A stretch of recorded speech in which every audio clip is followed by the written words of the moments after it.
Corners and wagers. Game week 11 in the Premier League, just ahead of the international break. A tough one for me last week. I'll blame it on my illness. I get my one excuse for the season on illness, and that's what happened last week. 1-3 last week. I'm still 15-8 overall on corners and wagers. But again, rotowire.com/soccer.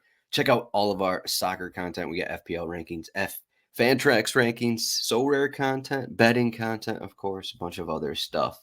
But let's get into my 4 corners bets for game week 11. Fulham are at Crystal Palace. I got raced to 5 corners plus 145. I was kind of surprised by these odds a little bit. I'm not sure what they're looking at. I know this is at Crystal Palace. Crystal Palace are playing well. Will Hughes is suspended. We already know about the injuries to Eze. Nketiah picked up a hamstring injury middle of the week. We also have Wharton out after groin surgery. A lot of absences. We could see Decore start. We could see Jeffrey Schlupp start. I just like the way Fulham are playing. They racked up corners on Monday at home against Brentford, but I like this spot. I know I've gone against Fulham a little bit because they don't have Sasa Lukic in the midfield, but I just like this spot a little more here, even though it's at Crystal Palace. So Fulham, race to 5 corners, plus 145. I got another race coming up. Manchester City are at Brighton. This is plus odds again, race to 7 corners, plus 115. So this is another way to bet this match. You can look at both teams to score, maybe Brighton to win, Brighton double chance, stuff like that. But if we look at all these Manchester City matches, even though they're allowing goals and struggling a little bit, they're still racking up corners. Do we expect Brighton to get 7 corners?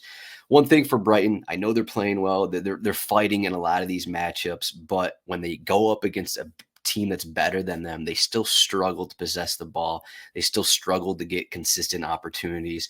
And we saw the game midweek against Sporting for Manchester City, and they just, even though they're not scoring, this is another spot where maybe they're going to struggle to score. Haaland's going to struggle to score. They're still going to rack up corners, I think. So we're getting plus odds here. I think this is a pretty good value. Manchester City race to 7 corners, plus 115 odds. Tottenham, this one is on a Sunday. Tottenham Spurs are home against Ipswich Town. I had to look at a few different ways to bet this one, but I still think this minus 4.5 is kind of low. I know Spurs give up corners, but this is going to be a pretty low block for Ipswich Town for the majority of this match. This is going to be 70+% possession for Tottenham.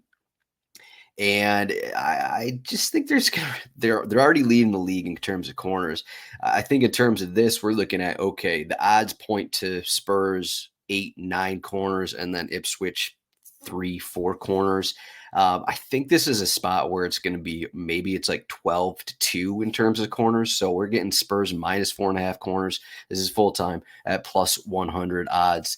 I think that the goals aren't going to come that early for them, and I think that's going to lead to some early corners. I was only going to do 3 corners bets, but I went through the list again and decided to grab Manchester United. I looked at the under in Nottingham Forest Newcastle, but I'm just going to take Manchester United minus 3.5 corners. This is full time as well. Plus 100 odds. They're home against Leicester City. Leicester City may be the worst team in the league. Definitely bottom 3. Just a team that you put them up against the best teams in the league, the better teams in the league. I know Manchester United aren't one of those better teams, but they will dominate possession. They will get more opportunities. These teams played in League Cup a week ago. Manchester United won that one 5-2. It was only 5-3 in terms of corners, but I think this one's going to go a little bit differently. Those sides were somewhat rotated, but I think Leicester City looked at that match. They're going to be a little more defensive. I wonder if they put in kind of like 3 defensive midfielders in this match to kind of cope with what's going to happen here. But I think that the goals may not come early again, also for Manchester United. So hopefully they just rack up corners instead. That's Manchester United minus 3.5 corners, plus 100 odds. Those are game week 11 corners bets. Good luck on these. We'll see everyone after the international break.